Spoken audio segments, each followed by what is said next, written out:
The moon smelled like scorched copper and old rain. Mara noticed it every time the dropship ramp unsealed, that particular cold that had no name in any weather system she'd grown up with. A cold that felt less like temperature and more like the absence of something that should have been there. She pulled her visor down, listened to the familiar hiss of her suit, cycling to scrub the local atmosphere, and stepped out onto Vow. Behind her, Oren, already scanning the ridge with his radar dish held out like a divining rod. Yusuf, checking the charge on his stun baton with the quiet ceremony of a man who did not believe it would save him and did it anyway. Dex, last off the ramp, turning once to look back at the ship as he always did, the same half-second pause, a habit he'd never explained and none of them had asked about. 6 hours, Mara said.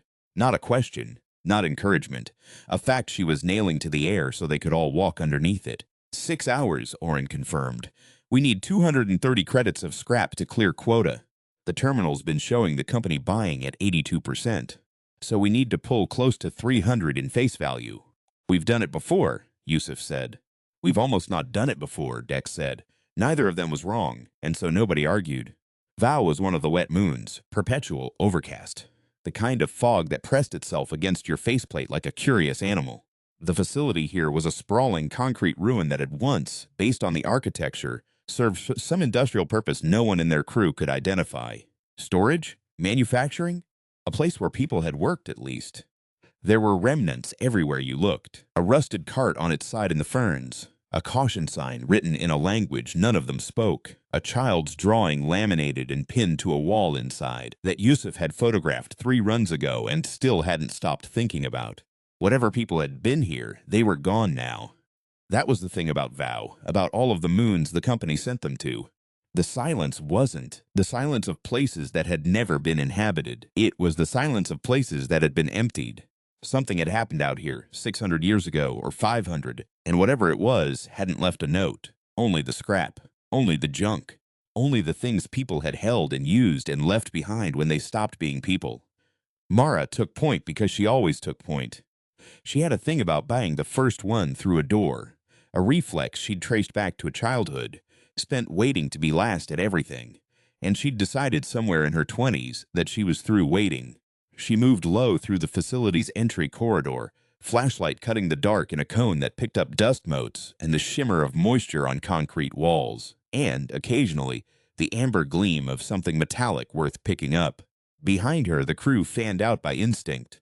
4 people moving through dark spaces learned each other over time, learned when to clump and when to spread, when the sound you heard was just the building settling and when it was something else.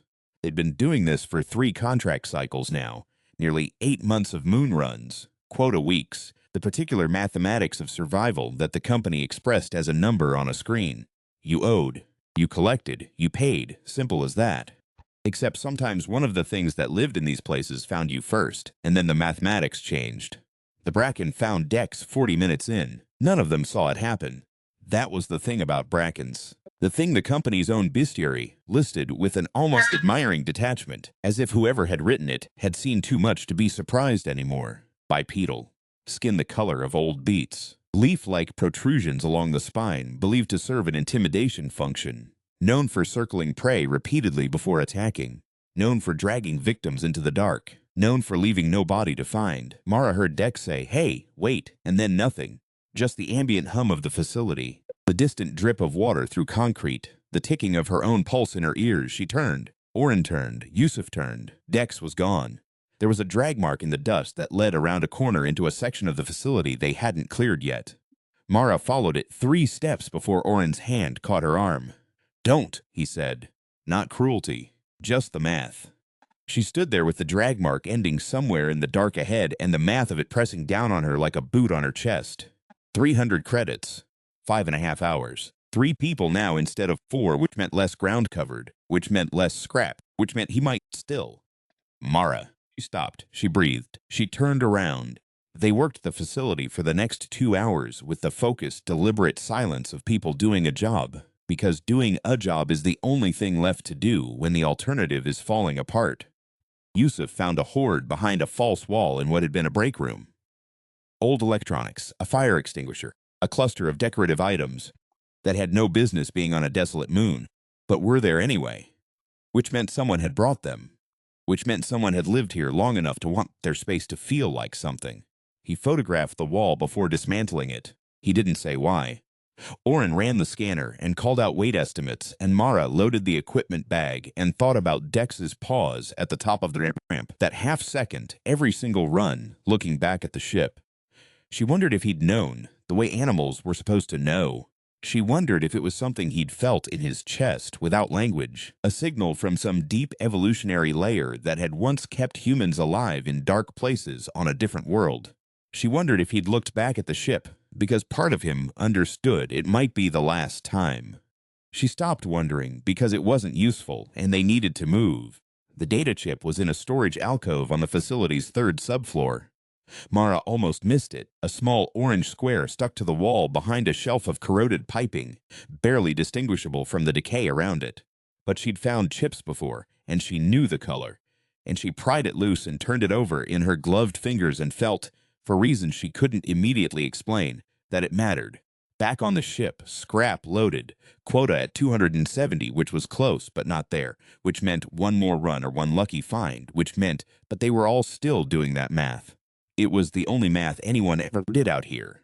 Mara plugged the chip into the ship terminal while Oren and Yusuf processed the haul. The screen flickered.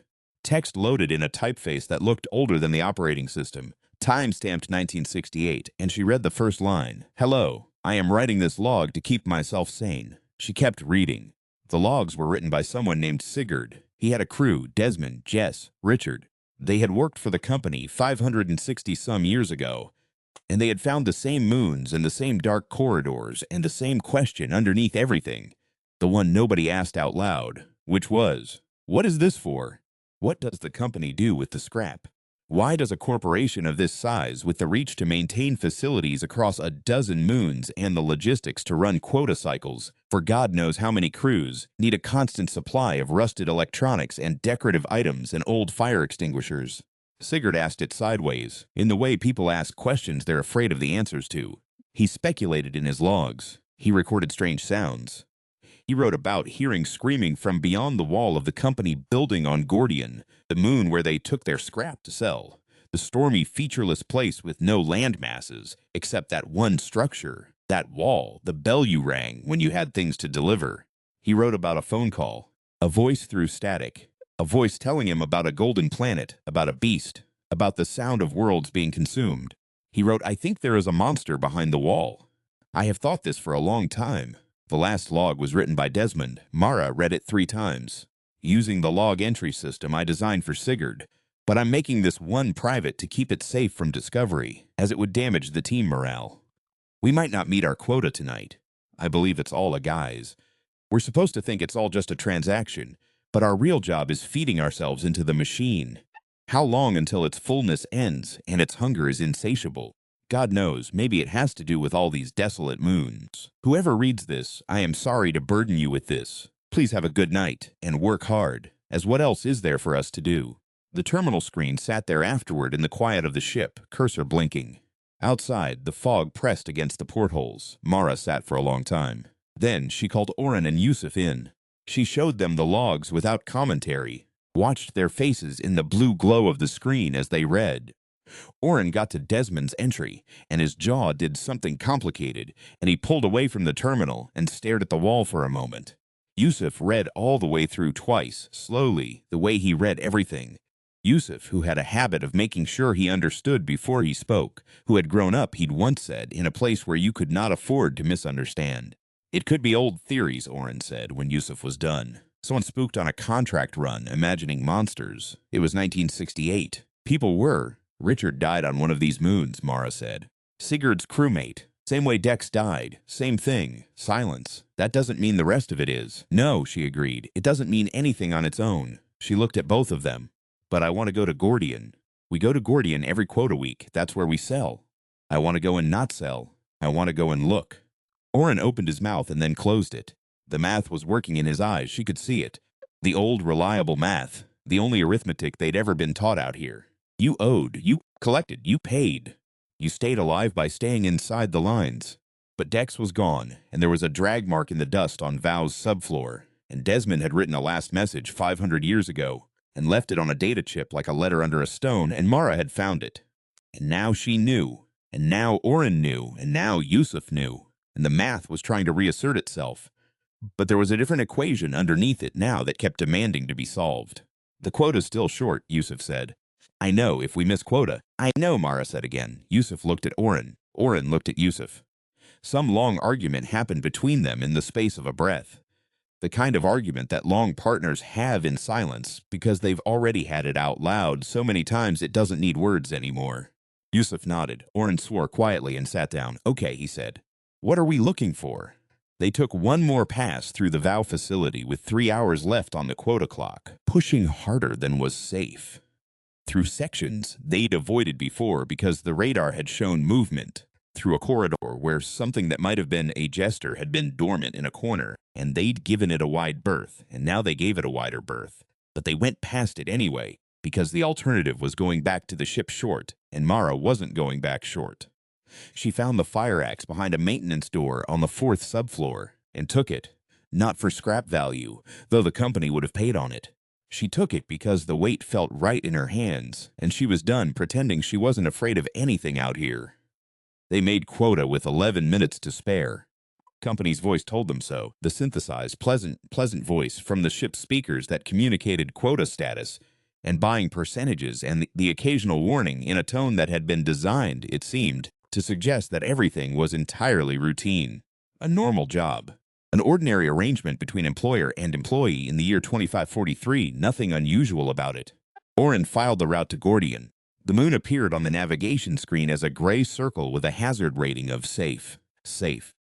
As if safety were a thing you could assign to a place with a permanent storm and no land and a building behind a wall that screamed. They came in low through the clouds, the way the route always brought them, and the company building resolved out of the storm. That massive walled structure on its narrow platform above the churning ocean, lit by lightning, built at a scale that stopped making architectural sense if you looked at it too long. It was not a building for humans. It had never been built for humans. Whatever it was, whatever it housed, it had been there before the company needed a name, and the company had grown around it like a city grows around a well. Mara brought the ship down on the platform and cut the engines, and they all sat looking at it for a moment through the portholes. You hear that? Yusuf said. She did. They all did. Low, rhythmic, like something massive breathing on the other side of a wall, or chewing. It was hard to tell the difference from outside, and she suspected that was because from outside there was no difference. Sigurd said he heard screaming, Oren said. Not right now. No, Oren said. Not right now. Mara picked up the axe and the rest of her kit and the scrap bag.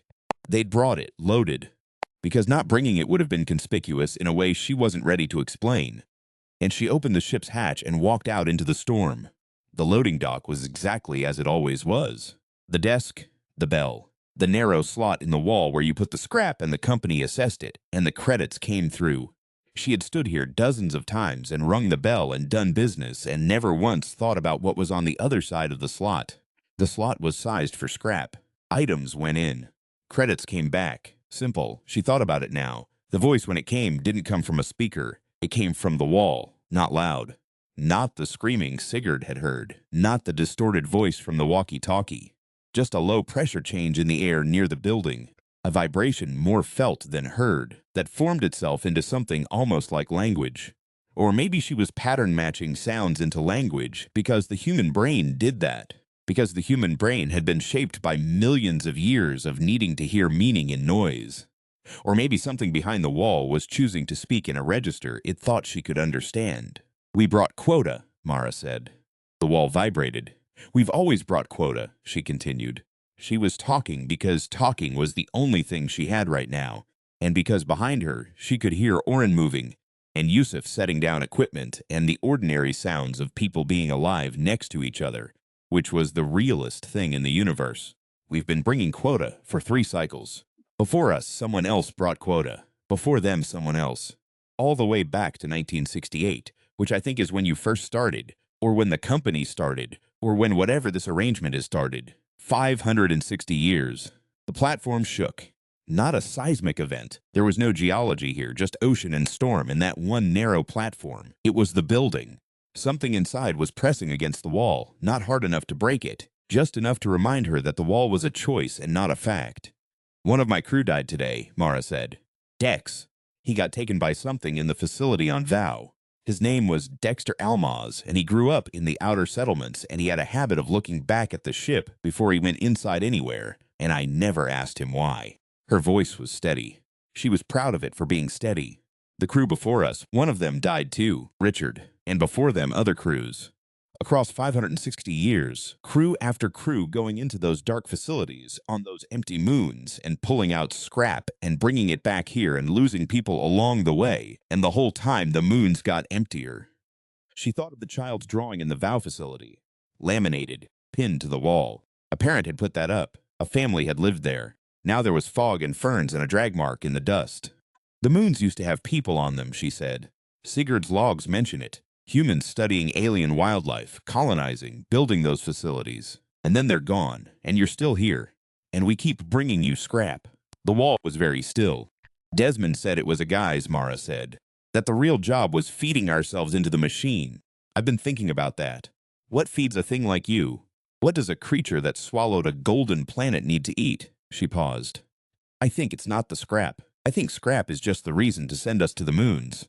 I think what you're actually eating is—" The wall shook hard enough to knock Oren off his feet, and then it spoke, not in vibrations this time, not in pressure changes. It spoke the way a mountain speaks during an earthquake, not through a mouth, not through any structure designed for communication, but through sheer mass asserting itself against the world, and somehow in that assertion were patterns, frequencies. And in the frequencies were meanings, and in the meanings were things that should not have been bearable to hear, but were, because the human mind was a remarkable instrument that could hold unbearable things and remain functional. What it communicated was not a language. Mara would try to describe it later and fail, because there is no syntax for what a cosmic entity says when it finally stops pretending to be a company. What she understood from it was roughly this: hunger, ancient beyond measure. Hunger that had preceded the formation of the current stars. A golden planet that had once orbited a now-dead sun, full of the one thing that satisfied the hunger, and that planet gone, consumed, hollowed, its surface civilization gone with it. And after the planet, the search. And the search had found a different thing. Not the same as the planet, but close. Not the mass of a world, but the aggregate, the sum of small collections. The scrap was not food. The scrap was not the point. The scrap was what you sent small, scared creatures to collect, so that in the collecting, in the fear, in the effort, in the grief of crews losing crewmates in dark corridors, something was generated, some specific quality of living that an ancient hunger could consume. Suffering, Mara thought. It eats suffering. And then the wall shook again and revised her. Not exactly suffering, closer to the texture of mortal consciousness experiencing its own precarity. The specific flavor of a thinking being that knows it will die and acts anyway. Every quota run, every descent into a dark facility, every moment a crew member paused at the top of a ramp and looked back at their ship, all of it feeding into something that an old terrible hunger experienced as nourishment. It had been farming them for 560 years, and before the crews, the colonists on the moons, and before the colonists, whatever people had built those facilities and filled them with their lives. And before them, on the golden planet, a whole civilization bright and terrified and very much alive right up until it wasn't. Mara held the fire axe. She thought about Dex. She thought about the drag mark. She thought about the child's drawing, laminated and pinned to a wall, in a building on a moon that had been emptied centuries ago by something that needed to eat. She thought about every crew that had ever come to this platform and rung this bell and done business with a thing that was using the concept of business the way a lure uses the concept of food, not to nourish but to attract. Then she thought about Desmond's last line. "Please have a good night and work hard." As what else is there for us to do? And she thought, Desmond was wrong. There is always something else. "Oren," she said. Her voice was still steady. She was still proud of it. "You remember the drill rig?" "The what?" "Under the main platform. I've seen it on 3 runs, big metal cylinder on a track, pointed at the building." She turned to look at him, and he was still picking himself up from the knock of the walls shaking, and Yusuf was already beside him helping him up, and she looked at both of them and said, "I think someone built it. Someone built. I think Sigurd built it. Or one of the crews after Sigurd. Someone figured out what we just figured out, and they didn't say anything, because saying it would have changed the company's behavior, changed the quota runs, changed the moons they sent crews to, closed off options. So they built the drill into the underside of the platform, and they hid it, and they waited. Oren stared at her. It's been there for years, Mara said, waiting for someone to come along and figure it out. Mara, Yusuf said carefully, if that thing in the wall is what you say it is, what it told us it is, then a drill won't kill it, she said. I know that. That's not what I'm trying to do. Then what? I want it to feel something, she said. I want it to feel what the colonists felt when it ate their planet. I want it to feel what every crew member ever felt when they figured out what we just figured out, and they were alone on a platform in a storm, and there was nothing in their hands. I want it to feel. She stopped, corrected herself. I want it to understand that we know, and that when humans know something, when we really understand something, we don't just sit down and accept it. The wall was very quiet now. She could feel it, the thing behind the wall, in the way you sometimes feel a thunderstorm before it arrives. Pressure shift, ozone, the specific alertness of the body registering something vast in the near environment. It was listening. We're not the colonists, Mara said, and now she was talking to the wall more than to her crew, because her crew already knew this. They already understood it in their bones. It was why Oren had gotten up off the floor instead of lying there. It was why Yusuf was checking his stun baton, not because he thought it would work, but because doing something mattered, because standing here with your hands at your sides mattered. We're not your livestock. We never were. You thought you found a renewable resource, small things that would run your mazes for you, and feel fear and feel grief, and feel the weight of quota on their backs, and never figure out what it was for. You thought you found a new planet. She walked to the edge of the platform and looked over. The ocean below was churning black, lit by lightning, and under the platform she could see it. The end of the cylinder, the tip of the drill, aimed at the base of the building. Somebody had done this. 500 years ago, or 200 or 50, some crew member on some quota run had looked at the underside of this platform and seen what could be done, and had done the work and never told anyone, and never triggered it, and had left it there like Sigurd had left the logs. Like the laminated drawing on the wall of the Vow facility, like every small act of preservation humans performed when they wanted something to outlast them. Like a message under a stone. Mara found the trigger housing without much looking. It wasn't hidden. It was on a panel near the platform's edge, covered with a simple access plate. The kind of covering that said not now, rather than not ever. She pried it open and looked at the control assembly inside. Simple, brutally simple, one switch. The kind of design philosophy that understood it might be activated in a hurry by someone who didn't have time for complexity. Oren was at her shoulder. If we do this, I know, the company will, I know, we'll be Oren. She looked at him. The storm was in his visor glass, lightning reflections moving across the reflection of her face looking back at her. It already knows we know. It spoke to us. Whatever happens next, the arrangement is already over. We either do this, or we get back in the ship and fly to whatever moon they send us to next, and we do it knowing. He was quiet for a long moment. The building breathed behind them. My mother, he said suddenly, had this thing she used to say, about rats. You know how people talk about rats leaving a sinking ship? He paused. She used to say the rats didn't sink the ship, but she never said they couldn't. Mara turned back to the panel. Yusuf put his hand on her arm, not to stop her. Not the way Oren had stopped her on Vow when she'd gone to follow the drag mark. This was different. This was something else. She looked at him and he nodded once, slow and deliberate. She thought of Dex, the half-second pause at the top of the ramp, the backward look at the ship. She thought, he knew something was in there, and he went in anyway. That was the specific quality the old thing behind the wall had been eating for 5 centuries. Not suffering, not fear. The thing that comes after fear when humans encounter fear. The looking back, and then the going forward anyway. The choosing to move. The act of knowing the dark is dark, and walking into it because the alternative is waiting outside in the cold forever. It had been farming that. She was going to give it one last meal of it. Mara threw the switch. The drill engaged with a sound she felt in her sternum, a deep mechanical groan from beneath the platform, hydraulics cycling, the cylinder pressurizing, and then the impact. A single enormous strike against the base of the company building, not targeted to kill or to breach, but to hit. To say, we were here, we knew, we chose. The building shook, not the way it had shaken before, the thing inside pressing outward, casual assertion of mass. It shook the way things shake when they're hurt. Not physically, She didn't know if a thing that old could be physically hurt by anything a human hand could build. But it shook in the way of something that has been certain of a particular fact about the universe for longer than human civilization has existed, and has now encountered evidence against that fact. The wall cracked. A single fracture line running from the drill impact point up the visible face of the structure. Not structural collapse, not the end of anything. Just a mark. A scar.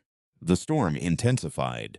The water around the platform rose in a surge that crashed against the edge and soaked all three of them, and the ship alarm started up, automated systems detecting the seismic disturbance. And Mara stood at the panel edge and looked at the crack in the wall and thought, 560 years of cruise. 560 years of Sigmunds and Richards and Dexes. All of those small humans with their stun batons and their radar dishes and their fire axes. Going into dark facilities on empty moons and being afraid and being brave and being afraid again. All of it harvested, all of it consumed. She thought about the golden planet, its bright civilization, its people who had probably looked at the stars with wonder and never imagined that something out there was looking back with hunger. She thought about the laminated drawing on the wall. She thought, we at least got to look back. The building's synthesized voice, the fake, pleasant, routine voice of the company, came through the speakers above the loading dock. It had never sounded like anything but a voice reading from a script. Now it sounded like something else.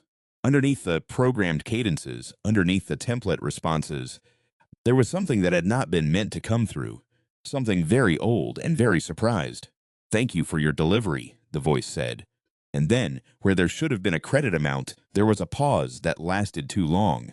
And in that pause, if you were listening, if you were a species that had spent its entire evolutionary history pattern-matching sounds into meanings, you could hear something that the thing behind the wall had not meant to broadcast. It sounded like uncertainty. Mara had never heard anything more human in her life. Come on, she said to Oren and Yusuf. We need to move. They ran back to the ship, all three of them, across the storm-soaked platform, and Mara was last up the ramp because she always took point and point cuts both ways. She looked back once at the building, at the crack in its wall, at the single line of mark left on its ancient face. Then she sealed the hatch.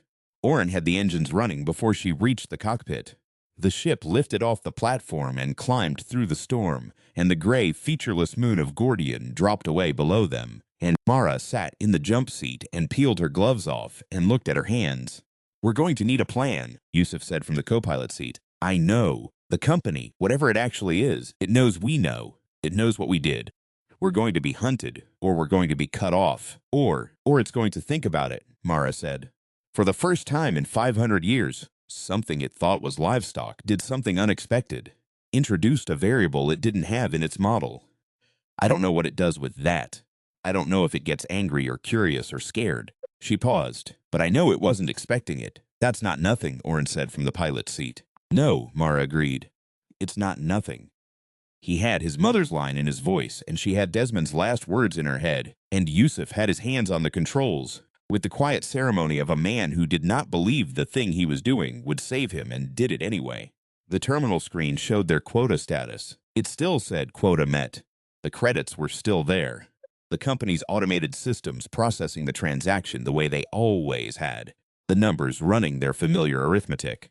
At the bottom of the screen, in text that had not been there before, was a single line. Not from the ship's systems. Not from the route planning software. Not from any function Mara could identify. It read, "You are the first." She stared at it. The first to find the drill? The response came after a long pause. The first to use it. Mara sat with that for a moment. Then she typed, "There are other crews on other moons, doing quota runs right now." Another pause, yes. She looked at Oren, who had turned from the controls to read over her shoulder. She looked at Yusuf, who had done the same. Something passed between the three of them, the kind of thing that passes between people when the mathematics change and the new equation is both terrifying and clarifying all at once. She turned back to the terminal. Where are they? The screen was still for a long moment, long enough that she wondered if it would answer, long enough that she started to think about what they'd do if it didn't, how they'd find the other crews, how you broadcast a warning across 12 moons to people doing quota runs who had no reason to question the arrangement, how you get through to someone who's never seen Desmond's last log and never found a data chip on a subfloor, and never stood on a stormy platform and had an ancient thing speak to them in frequencies below language. How do you tell someone that the job they think they're doing is not the job they're actually doing? How do you get them to believe it? How do you make them understand what they are to the thing that employs them? And how do you make them angry instead of hopeless about it? Which is the crucial step. Which is the step humans so often fumbled when the scale of the problem became clear. When the thing consuming them turned out to be larger than anything they'd built their courage around. She already knew the answer because she had read the logs. Because Sigurd had been afraid, and Desmond had been afraid, and the crew on the other side of the solar system had been afraid, and 560 years of crews had been afraid. And fear was the point. Fear was the product. Fear was the commodity the old thing behind the wall had been harvesting since before humanity had a name. And there was only one reliable human response to discovering you are afraid of something. You went toward it. You looked back at the ship once, and you went in. The terminal screen populated with a list of coordinates, 12 moon designations, crew IDs, current route data. Oren was already adjusting the navigation. Mara found the first crew's frequency and opened a channel. "Hello," she said, into the static and the dark. "I'm going to tell you something, and I need you to listen before you start arguing. My name is Mara. I'm on a ship called..." She checked the hull designation on the overhead display. 47 Archimedes, out of Gordian. And I just did something to the company building, and I need to tell you what I found out, and I need to tell you what you can do about it. I know how that sounds. I know how it sounds when a stranger calls you on an open channel and says they have something you need to hear. I know you're in the middle of a quota run and you don't have time for static, then a voice. Young, she thought. Tired. This is Crew 98. We're on Rend with 4 hours left on quota. What did you do to the company building? Mara closed her eyes for one breath. Then she opened them, and she told them everything. The logs, the data chip, the wall, the voice, the drill, the crack in the ancient face of the thing that had been eating their effort and their fear, and the particular quality of consciousness that looks at darkness and decides to enter it anyway. She told them what they were. She told them what they could be instead. The static crackled. The navigation system showed 12 moons in a loose arc around the system's inner belt. 12 active crews. A few hundred people doing quota, runs in the dark, carrying scrap from abandoned facilities, keeping to the math because the math was all they'd ever been given. The company's buying at 82%, Crew 98 said slowly. I know, we're short by about 60 credits. I know. Another pause, the young, tired voice. And then something in it that she recognized. She recognized it because she had heard it in herself 4 hours ago, standing over a drag mark in the dust on the Vow subfloor. And she had recognized it then as the thing Sigurd had been writing about without knowing it, the thing Desmond had understood only at the very end, the moment when the mathematics stopped being the only mathematics. Okay, Crew 98 said. Tell me about the drill. Outside the portholes, the moons of the company's arrangement turned in their slow orbits, lit by a sun that had been burning for 5 billion years without the help or permission of anything. Below those moons were facilities full of scrap and dark corridors and things that hunted in the dark. Below those facilities were crews with stun batons and radar dishes, and occasionally fire axes. The old thing behind the wall was still there. The crack was still in its face. The uncertainty was still in its voice, and it was the oldest and most dangerous thing about it, because certainty was the closed door, and uncertainty was the thing that, once opened, did not close easily. Mara's crew had opened it. There were 11 more to go. The drill is under the platform, she said, and it's been waiting a long time. She held the fire axe across her knees and talked into the dark. And somewhere across 12 moons, in the corridors of the facilities that had once held colonies and now held monsters, the crews that were still alive were listening. The math was changing, not the company's math, not the quota math, the credit math, the arrangement that had been running without interruption for 560 years on the strength of fear and isolation and the particular human tendency to not question the terms of employment when questioning might cost you everything. A different math. Older than the company, older than the facilities, older than the moons, older than the thing behind the wall, even. The math of we noticed, we understood, we chose. It never ended in certainty. It never promised survival. It just promised that when the thing consuming you finally looked up from its meal, it would see something looking back. Something that had made a choice. Something that had weapons in its hands and plans in its head, and dead crewmates in its memory, and a long list of grievances it had finally decided to present in person. Something that had all the fear in the universe and had decided again to walk toward it. Dex had known. At the top of every ramp, looking back at the ship for a half-second, he had known something waited in the dark, and he had gone in, and that was the fact of him that no bracken and no quota and no ancient hungry entity on a stormy moon could take back. It had already happened. It was already true. The channel was full of voices now. Mara was talking, and Orin was navigating, and Yusuf was monitoring the company's frequencies for response, and the ship moved through the dark between moons, and the crack in the wall of the building on Gordian sat there in the storm, marking the moment, and the universe continued its vast, indifferent operation around all of it. And the crews went in.